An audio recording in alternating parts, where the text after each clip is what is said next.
지난 한 해 동안 지켜 돌보아 주신 은혜에 감사하며 2016년 새해에도 함께 해주심을 믿고 기도하는 사랑하는 성도들과 부당한 억압과 압제로 고통받지만 굽히지 않고 하나님의 정의를 외치는 모든 하나님의 자녀들에게 놀라운 하나님의 사랑과 자비가 함께 하시기를 성어버이, 성자, 성령의 이름으로 축원합니다. 아멘. 네, 반갑습니다. 엊그저께 송구영신 예배로 만나서 우리가 밤을 함께 지내면서 예배하였는데 이틀 만에 또 만나서 이렇게 예배를 드리게 되니까 더욱 반갑습니다. 네. 한 권사님하고 오 권사님은 반가우신 것 같아요. 네. 반갑습니다. 아멘. 네.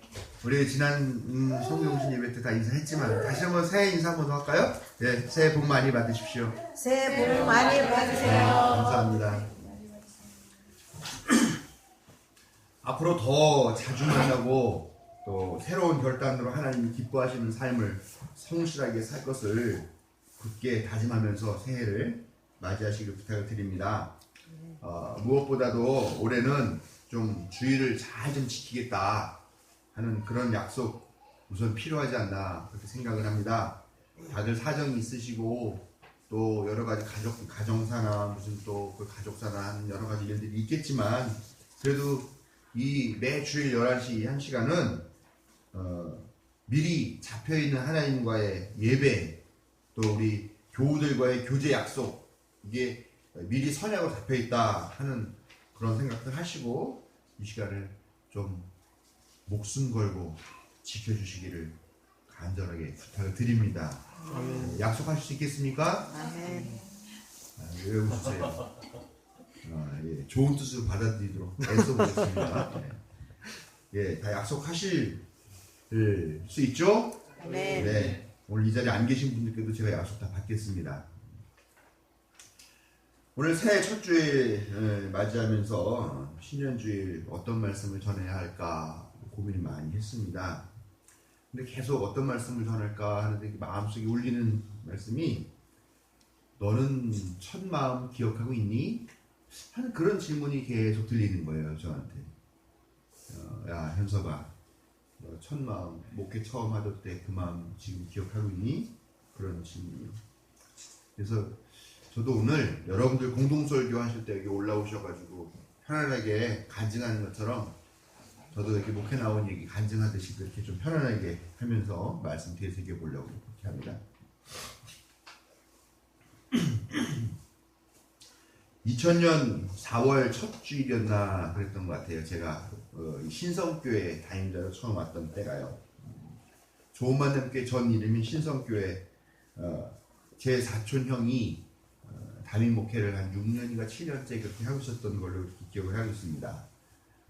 그리고 우리 방인웅 또 김영순 당시에 권사님이셨죠. 이분들이 조카가 이제 처음 목회 나갔는데 가까운 지역에 있으니까 좀 도와야 되겠다라고 생각하면서 본교에 나와가지고 신성교회 같이 조카와 함께 목회를 이제 시작을 하시면서 이렇게 출석하고 계셨었죠.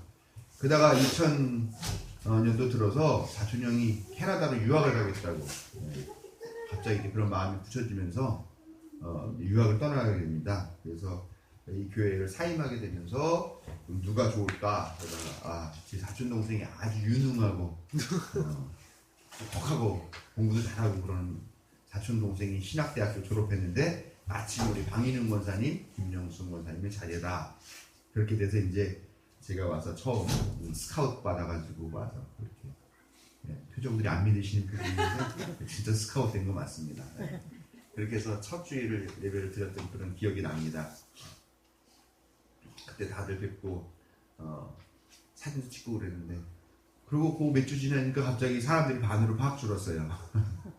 네. 다행히 그런데 이제 또 저의 새로운 인맥으로 맺어진 그런 또 이제 새로운 교인들이 이렇게 들어오게 되고 그때 우리 오수 권사님, 미안 집사님, 임수연 전도사님 다 그렇게 이제 또 같이 또 새롭게 또 시작하게 되는 그런 분위기가 됐었는데 아무튼 그 첫 주일이 무척 생생해요.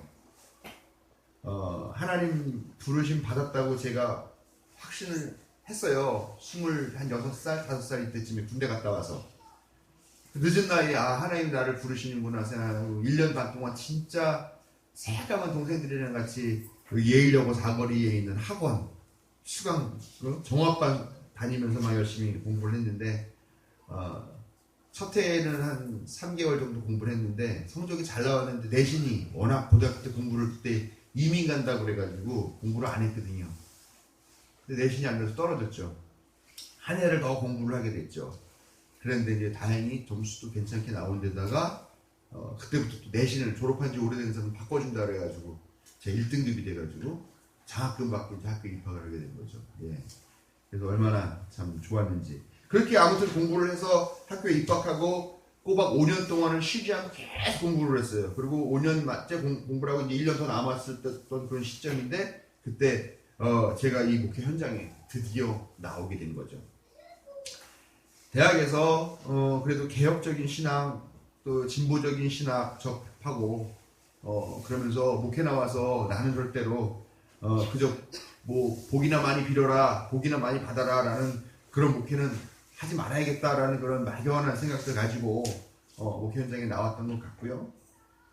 그러면서 이제 매주일 설교를 했죠. 다행히 사람의 망각이라는 게 얼마나 감사한지 모르겠어요. 그때부터 제 설교를 들으신 분들 우리 한권사님이나 오권사님이나 그리고 제 아내나 또 요즘 방장로님 안 계시지만 그러면은 야 박 목사 많이 컸어 아마 그런 생각들 많이 하실 텐데 기억 잘 안 나시죠? 옛날에요. 예.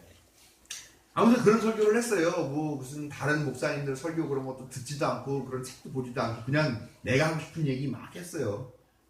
그러다 보니까 뭐 엉터리였고 말주변도 그렇게 좋지 않았었고 그랬었었는데 지금 생각해보면 참 그때 한심했겠다 하는 생각들 많이 합니다.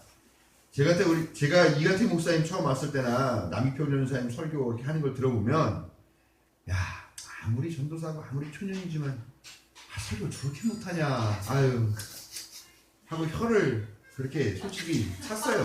예. 근데 생각해보면 저도 그런 때가 있었죠. 그쵸? 예. 제가 지방에서는 그때는 이제 연급도 아래고 그러니까 지방에서 무슨 행사가 있으면 꼬박꼬박 그 행사에 이제 참여를 하는 거죠. 근데 지방 부흥회를 해요. 웨슬리 성회나 무슨 지방 뭐 남성교 성회나 그런 거 하면은 부흥사들이 와가지고 막 하는 거예요. 내용은 마음에 안 드는데 그 사람들이 하는 우스갯소리나 그런 방식은 재밌는 거예요. 그럼 저도 또 교회 와가지고 제 설교를 또 막 부흥사 하듯이 또 막 또 하는 거예요. 또 몇 주 동안은. 근데 영 남의 옷을 입은 것 같이 불편하고 그러니까 또 몇 주 하다가 또 부흥사 힘내도 안 되겠다. 그리고 뭐 이런저런 방법 막 써보고 그렇게 하다가 보니까 나름대로 노하우가 이렇게 쌓여서 지금의 제가 된 게 아닌가. 그렇게 벌써 15년 동안 설교를 하니까 15년 한 그 노하우만큼 제가 이제는 설교가 좀 늘지 않았나 그런 생각도 해보면서 그때 제가 그렇게 설교를 못하고 뭐 그냥 지잘난 맛에 그렇게 떠들었을 때 자리를 박차고 나가주시지 않은 우리 권사님들 특별히 감사를 드립니다. 이 자리를 위해서. 가장 잊을 수 없었던 것이 그 첫날의 수입이었어요. 교회 수입. 직장인 월급날 지나서 아마 첫 주일인가 그랬던 것 같아요. 그래서 헌금이 제법 많이 들어왔던 것 같이 얼핏 그렇게 느꼈었는데 전임인 박밀선 목사님 이제 불러가지고 이제 이건 월세, 이건 공과금, 이건 이렇게 낼 돈, 뭐 여기 뭐 이런 경비 다 제하고 남은 돈을 다 봉투에 딱 넣더니 야 이거 갖고 가서 너 사례비 생활비 하면 돼 그러는 거예요. 야 나도 드디어 첫 사례비를 받아보는구나. 집에 가서 탁 두근두근 하는 말에 탁 열어봤더니 4장이 들어있어요. 4장이 8,000원 5,000원짜리 한 장과 1,000원짜리 한 장 8,000원이 들어있는 거예요. 야 그때 제가 얼마나 정말 개척교회 목회라는 게 힘들다는 걸 알지만 이런 건가? 이게 사실적으로 따져보면은 매주 8,000원씩 4주면 8,430이 32,000원인데 제 한 달 사례비가 저 하늘이 더 오랗더라고요. 근데 물론 그렇게 또 경비렇게 많이 나간 날도 많이 나가지 않는 날도 있으니까 생각보다는 그렇게 적지 않았습니다. 그래도 넉넉하지도 않았지만 그래도 그랬던 기억이 나요. 지금도. 그래서 8,000원의 첫 월급 그런 걸로 제가 당당히 글도 많이 쓰고 그랬었는데요. 아무튼 그러면서 제가 몇 년 목회를 하면서 그런 목회 원칙을 세웠었어요. 아무리 명망이 있고 훌륭하다 하는 목회자들도 어느 구설수에 휘말려서 넘어지는 걸 보니까 보통 세 가지에 넘어가더라고요. 한 가지는 뭐냐면 돈 문제. 이 재정 문제 투명하지 않아서 넘어지는 게 하나 있고요. 또 하나는 성 문제. 또 하나는 욕심. 특히 욕심에서 명예욕. 이것 때문에 세 가지가 넘어간다. 그래서 제가 그때 결심을 했습니다. 무엇보다 우선 재정은 투명하자. 돈 갖고 넘어지는 일은 없어야 되겠다. 그래서 그때부터 제가 매월 수입 지출 내역 이렇게 해가지고 결산 내역을 한 달에 한 번씩 주보에 막 실었어요. 근데 뭐 많이 보이죠. 뭐 돈 얼마 없는 교회지만 그래도 그걸 어떻게 썼는지를 다 보시니까 교회들이 우리 그땐 박목사 방전도사였겠죠. 방전도사가 그래도 교회에 돈을 함부로 쓰지 않는 그런 마음들이 있구나. 아마 그런 생각하셨는지 헌금이 슬슬 늘더라고요. 그래서 그래도 참 제가 이제 다운 월급도 좀 받아보고 하게 되는 이제 그런 단계가 됐는데, 아무튼 그래서 합리적으로 교회를 운영하고 그 내용을 투명하게 공개를 하니까 참 저 자신한테 좋은 그런 도전이 되었던 거죠. 뭐 성 문제는 뭐 제가 당시에 결혼을 막 했던 그런 때라 뭐 전혀 그런 게 큰 어려운 유목이나 그런 건 없습니다. 지금은 또 이제 좀 권태기도 있긴 한데 기력이 전 같지가 않더라고요. 그 문제도 자연스럽게 이제 정리가 되는 것 같고요. 또 하나 이제 명예 욕심이죠. 명예 욕심. 목사가 뭐 돈 욕심, 뭐 성 욕심, 뭐 이런 뭐 인기 욕심, 뭐 이런 거 어쨌건 다 하니까 명예 욕심만 남아요. 그러니까 이 목사들이 그냥 늙어가지고 교회 좀 큰 거 하면 그 감독병 걸려가지고 감독하고 싶어서 난리가 나서 지금 감리교회 이렇게 망가지고 있는데, 저는 보니까 명예, 권력 이런 거는 뭐 당신을 걱정할 문제가 당연히 아니었고, 앞으로도 전혀 제가 큰 교회의 유명한 목사가 될 수 있는 그런 확률이 없기 때문에 전혀 걱정할 필요가 없다. 그런 생각을 하면서 왜 마음이 허전하죠? 예. 그래서 나름대로 깨끗하고 정직하고 상식적인 목회하겠다 결심하고 목회 초년 시절을 지내온 것 같습니다. 제 목회에서 또 가장 기억에 남는 순간이 하나 있는데, 그게 예배당 이전 건축한 이후에 2007년쯤 되는 그런 어느 날이었던 것 같아요. 지하실에 있는 새방 예배당에서 우리 건물 지어서 물론 빚이 엄청나게 있었지만 그래도 깔끔하게 꾸며놓고 탁 와가지고 우리 저쪽에 지금 우리 최불안 청년이 앉아있는 저 의자입니다. 저 의자를 50개를 탁 주문해서 양쪽으로 탁 해서 탁 깔아놨습니다. 그거를 탁 보면서 뿌듯한 마음에 이제 예배당 이런 하드웨어들도 다 갖춰줬으니까 이제 이 빈자리에 교인들을 불러 모아서 꽉꽉 채우면 되겠구나 하는 그런 생각을 제가 하고 있었던 거죠. 근데 원래도 많지 않았던 교인이죠. 근데 이쪽으로 이사 오면서 또 같이 따라오지 못한 교인들도 있어요. 그러다 보니까 주일날 6-7명이 앉아가지고 예배 드렸어요. 그 1년 동안 그렇게 예배 드렸습니다. 6-7명인데 지금 이만큼 늘어나고 보면 기적이죠. 어떻게 보면요. 예, 한 10년 됐더니 배가 부흥 이상 했습니다. 예, 이렇게 했던 거죠. 무슨 엄청난 초대형 예배당을 호화롭게 지은 것도 아니고 그냥 한 50명 앉으면 꽉 차는 그런 막말로 구멍가게 같은 그런 예배당 지어놓고서 사람들이 막 이제 들어올 거야. 사람만 모으면 돼 하는 그런 마음을 가졌던 거죠. 제 마음은 아니었는지 모르겠지만 제 습성은 제가 손가락질하던 그런 자본주의식 목회를 그대로 따라하고 있었던 겁니다. 신앙적 결단을 통해서 교회가 성장해야 된다라고 하는 그런 건 생각하지 않고 그저 깔끔하고 깨끗하게 예배당 지어놓고 하드웨어만 치워놓고 프로젝터 설치해놓고 이런 것만 하면 사람들이 모일 거라고 하는 그런 생각을 제가 했던 거죠. 그런데 그 당시에 제가 한국기독교연구소에서 나온 예수정신에 따른 기독교 개혁이라는 그 책을 읽고 있었는데, 그 책 보면서 제가 처해 있는 이 상황 보면서 제가 화들짝 놀란 거예요.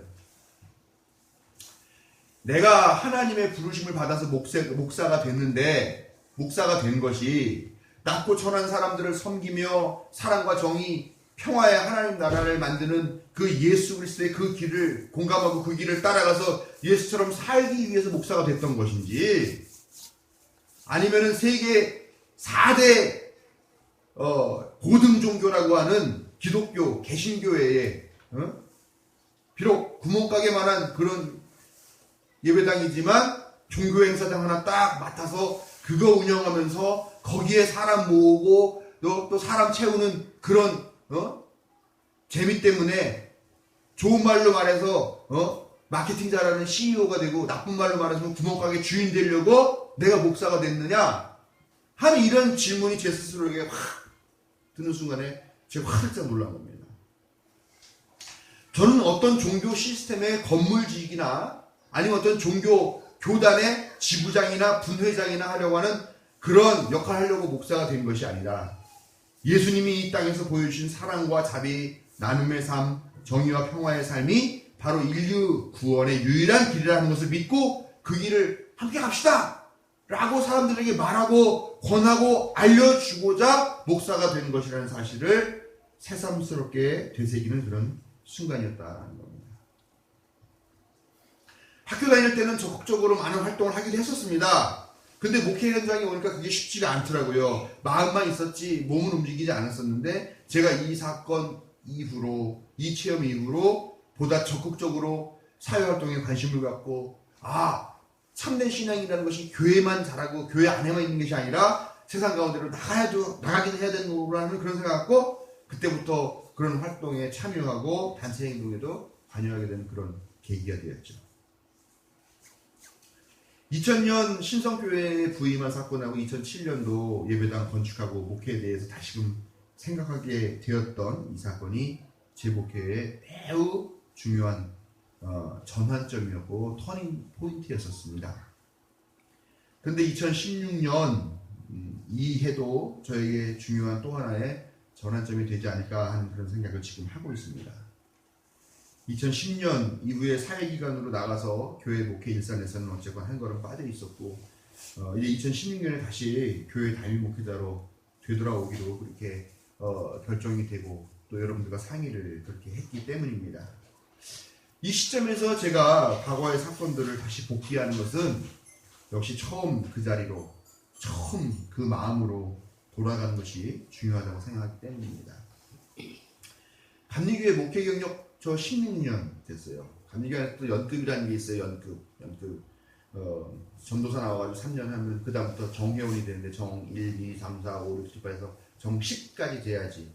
정 10이 되면 그 다음부터는 뒤에 꼬리표가 떨어지고 그냥 정회원이 됩니다. 순수한 정회원이 됩니다. 제가 지금 정 한 13, 14 정도 돼서 이제는 정입니다. 예. 뭐 이런 친구들 사실 보이지도 않아요. 그런 사람이 됐죠. 네. 이제 함부로 어느 누구도 제가 설령 교단 안에서 무슨 치명적인 잘못을 했다 하더라도 아무도 나를 쫓아내지 못합니다. 나를 쫓아내려면 이제 총회가 열려야 돼요. 그 정도로 대단한 총대가 된 거죠. 총회 대표가 된 거고. 실제로 대표는 아니지만, 예. 또, 이제 중고참급이 됐고, 사회운동 진영에서도 또 나름대로 그렇게 돌아다니면서 하니까 조금 영향력이 있는, 제 세대에서는 좀 영향력이 있는 그런 사람이 됐습니다. 뭐 교인 수가 적어서 그렇지, 그래도 이럭저럭, 자산이 있는 그런 교회에, 이제 담임 목사가 될 그런 사람이지요. 아주 괜찮은 사람은 아니지만 그래도 제 비슷한 연급에서는 꽤 그래도 자리 잡은 꽤 괜찮은 그런 목사가 돼 있습니다. 그런 안일함과 그런 자만감과 그런 자긍심들이 오히려 본분을 잊고 껍데기에 집착하게 만드는 것이 사실이라는 거죠. 그래서 역시 처음 그 자리로 돌아가야 될 그런 필요를 저는 느끼게 됩니다. 예수님 당시나 또 예수님 죽음과 부활 사건 직후에 신약 성서에서는 아주 중요한 두 개의 자리가 나옵니다. 하나는 예수님이 공생애를 시작하셨던 자리 갈릴리고요. 또 한 자리는 예수님이 공생애를 마치는 예루살렘이라고 하는 자리입니다. 신약 성서에 이 두 자리가 비슷한 비중을 가지고 언급이 되고 있습니다만은 매우 큰 차이가 있어요. 첫 자리인 갈릴리는 어떤 자리냐? 종교적으로, 사회적으로, 경제적으로, 뭐 정치적으로 완전 변두리예요. 밀려나 있는 그런 땅입니다. 가난한 사람들이 몰려있는 땅이죠. 예? 로마 식민지 지배를 받고 있는데 그 근처에 세포리스라고 하는 어마어마하게 큰 우리로 따지면 미군 용산 기지 같은 그런 기지가 아주 가까운 데 떨어져 있는 그런 동네예요. 지금식으로 말하면 기지촌 같은 데겠죠. 예? 그러면서 온갖 그 식민지 군대의 횡포를 다 받아내는 이태원 같은 그런 동네겠죠. 그렇다고 해서 이태원 같이 크고 화려하지도 않은 그런 동네였습니다. 말 그대로 척박한 땅. 그렇지만 예수님이 처음 제자들을 부르셨던 그 자리. 예수 운동이 막 자라나면서 이제 성장해 나가던 그런 순수한 처음 마음들이 가질 때 있던 그런 자리에 있다는 것입니다. 반면 예루살렘은 어떤 곳입니까? 예루살렘 성전이라는 곳이죠. 성전 얼마나 휘황찬란, 예? 보기만 해도 은혜가 넘치는 대단한 그런 곳이죠. 종교의 중심지, 정치, 경제, 문화, 사회의 중심지로 아주 화려한 곳이죠. 부와 권력이 다 모여 있는 곳입니다. 예? 멋진 옷, 영광스러운 옷 입은 사람들이 다니는 그런 곳입니다. 그러면서 그 당시에 세계 최대의 권력, 지금으로 말하는 미국이죠. 그 권력인 로마 그 식민지 권력이 거기에 있었고 총본산이었고 또 유대인 권력자들이 또 머무는 곳. 그래서 이 두 개의 이 세력이 만나서 결탁된 그런 곳. 엄청난 힘과 파워, 사람이 성공하기 위해서 꼭 가야 될 그런 곳이었죠. 종교적인 시스템이 돼버린 예수 기독교의 중심지였던 그런 예루살렘이었다는 겁니다. 사실 기독교 역사에서는 이 두 지역인 갈릴리와 예루살렘이 끊임없이 충돌해 왔어요. 억압과 차별이 없는 하나님 나라를 세우자라고 하는 이런 예수 운동의 순수한 차원과 그 운동이 이미 조직화되고 교리화돼서 거대 종교가 되어 있는 하나의 종교로서의 기독교를 품고 있는 예루살렘과 이 충돌이 있었던 거죠. 지금 대부분을 보면 예루살렘에 늘 머물러 있습니다. 근데 저는 갈릴리를 선택했습니다. 8절에 보면 갈릴리로 가라라고 하는 이 소식을 들은 여자들의 반응이 나옵니다. 여자들은 무서움과 큰 기쁨이 엇갈렸다라고 이렇게 전합니다. 죽었던 예수님이 살아나셨다는 그 소식도 참 어떻게 보면 무섭고 괴기스럽고 하지만 참 기쁜 소식이죠. 근데 저는 갈릴리로 가라, 거기서 네가 예수님을 만날 거다라고 하는 그 명령도 기쁘고 무섭진 않았을까 이런 생각을 해봅니다. 우리가 어떻게 해서 여기까지 왔는데, 우리가 어떻게 얼마나 많은 과정을 거쳐서 여기 예루살렘까지 진출했는데, 이제 목에 힘도 좀 주고, 이제 좀 살만하고, 이제 사람들한테 좀 유명해지고, 이제 인기도 좀 얻었는데, 그런데 다시 갈릴리로 가라고요? 그 척박한 땅이요? 그 식민지스러운 그런 곳이요? 그 더러운 곳 갈릴리로 가라고요? 이런 두려운 마음도 있었을지 모르겠습니다. 그렇지만 한편으로는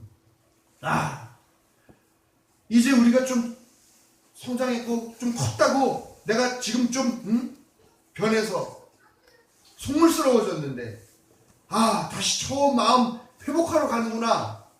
부끄럽지만 그동안 이 습관과 욕심에 젖어있던 내 자신의 이 솔직한 모습과 마주하면서 다시 처음 마음을 회복하던 처음 마음 갔던 그 자리로 다시 돌아가는구나. 그래도 다행이다. 이제라도 잃었던 마음을 다시 회복해야지 하는 그런 두려움과 그런 부끄러운 마음, 그러면서도 기쁜 마음이 같이 있었기 때문에 오늘 이 말씀은 우리에게 이렇게 얘기하는 것은 아닌가 하는 그런 생각도 한번 해보게 됩니다. 어쨌건 저는 처음 마음을 회복하는 것을 선택했습니다. 2016년 새해를 맞이하는 첫 주일이죠.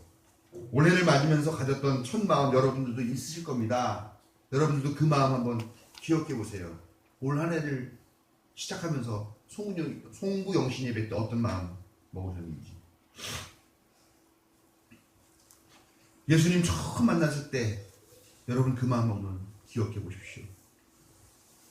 신성교회 좋은만남교회 처음 나왔을 때 어떤 느낌이었는지 한번 생각해 보십시오. 박 목사 처음 만났을 때 어떤 느낌이었는지 한번 생각해 보세요. 요거는 좀 나쁜 영향이 있을 수도 있겠네요. 네. 신앙적으로 내가 각성하게 되었을 때 내가 아는 것, 내가 믿는 것이 전부가 아니라는 것을 깨달았던 그 하늘이 무너진 것 같은 그런 느낌이었었을 때, 혹시 또 하나님은 차별 없이 모든 사람들을 사랑하시는 분이라는 그 사실을 알게 되었던 때, 집사나 권사나 장로나 혹은 그런 직분을 받으면서 내가 이제 새로운 마음으로 더 열심히 해야지 하고 각오했던 때, 이웃의 아픔을 돌아보는 것도 중요한 신앙이라는 것을 깨닫고 직접 가서 그들을 만나보았을 때, 그때 그 자리가 바로 갈릴리고 처음 만났던 그 자리이고, 잊지 말고 가끔은 되돌아갈 필요가 있는 그 자리입니다. 지금 이렇게 거대한 성전과 거대한 예배당, 웅장하게 지어진 이 예루살렘도 중요하지만 이 모든 것들이 시작되었던 자리, 바로 갈릴리야말로 우리가 반드시 기억하고 되돌아가서 우리 자신을 비춰봐야 할 그 자리라는 사실을 여러분, 우리가 때마다 시마다 잊지 말고 기억해야 될 줄로 믿습니다. 사랑하는 좋은 만남 교회 교우 여러분, 오늘 주신 말씀을 마음에 새기며 저와 여러분의 처음 자리로 돌아가 보시기를 바랍니다. 처음 마음, 순수한 마음, 그리고 그 감격과 전율, 그 떨림을 기억하십시오. 여러분들의 2016년은 분명 새로워질 것이고 건강해질 것입니다. 여러분께 성 어버이 성자 성령의 은총이 함께 하시기를 축원합니다.